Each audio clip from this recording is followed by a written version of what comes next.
Riwayat orang kudus yang bernama Santa Kristiana, pengaku iman, dan perayaannya diperingati pada tanggal 15 Desember.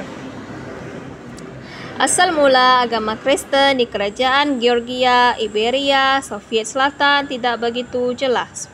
Namun, permulaan pewartaan Injil di sana dibeberkan oleh Rufinus dalam sebuah tulisannya, yang kemudian menjadi tradisi negeri itu. Konon, pada permulaan abad keempat, seorang gadis yang tidak dikenal namanya diseret ke hadapan pengadilan dan dipenjarakan di kota itu. Ketika ditanyai oleh hakim, dengan tenang tetap tegas ia memperkenalkan diri sebagai penganut agama Kristen yang mengakui bahwa Kristus sebagai Allah. Di kota itu, ia memang terkenal sebagai seorang yang saleh, bersahaja, dan berkepribadian murni. Ia banyak berdoa. Cara hidupnya itu sangat menarik simpati masyarakat. Banyak orang datang kepadanya untuk meminta bimbingan. Pada suatu hari, seorang ibu datang kepadanya dengan membawa serta bayinya sedang sakit untuk didoakan. Kristiana menutupi bayi itu dengan mantelnya yang kusam. Lalu ia berdoa sambil menyebut-nyebut nama Yesus. Kemudian ia menyerahkan kembali bayi itu kepada ibunya dalam keadaan sudah sembuh. Berita tentang peristiwa ini menggegerkan segenap penduduk kota itu. Ratu Iberia sendiri kebetulan juga sedang sakit. Ia pergi kepada Kristiana untuk didoakan supaya memperoleh kesembuhan. Ternyata Ratu pun disembuhkan. Ketika Ratu memberikan hadiah kepadanya sebagai ungkapan syukur dan terima kasih, Kristiana berkata, "Penyembuhan atas diri Ratu bukanlah perbuatan saya, melainkan karya Tuhan Yesus. Ia adalah putra Allah yang menciptakan dunia ini."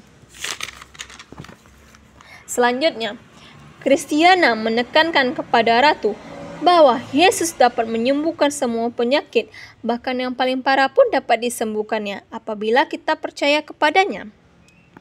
Hal itu disampaikan kepada raja, dan raja benar-benar heran akan peristiwa penyembuhan permaisurinya. Pada suatu hari, raja tersesat di hutan pada waktu berburu. Dalam keadaan bingung, ia berkata dalam hati, "Kalau Yesus betul-betul Allah dan mau menunjukkan jalan bagiku, maka saya akan percaya kepadanya."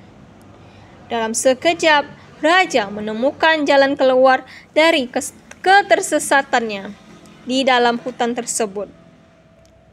Sejak saat itu, ia bersama permaisurinya bertobat dan menjadi Kristen. Gadis yang tidak dikenal namanya itu kemudian dinamakan masyarakat setempat Nino. Dalam buku tentang para martir Roma, ia disebut Kristiana. Sang raja dengan istrinya meminta diajari agama oleh Nino. Maka Nino pun bebas mengajar agama kemana-mana. Ia bahkan diizinkan mendirikan gereja.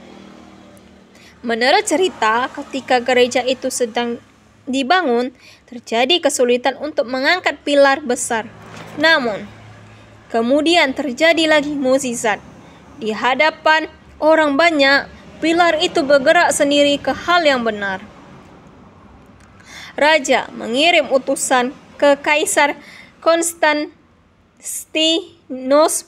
meminta supaya dikirim uskup dan imam-imam ke sana untuk mengajar agama.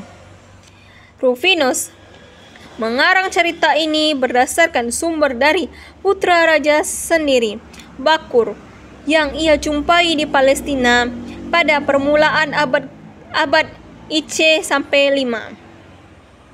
Dengan cerita itu kemudian diterjemahkan ke dalam bahasa Yunani, Syria, Armenia, Arab, dan bahasa-bahasa lain.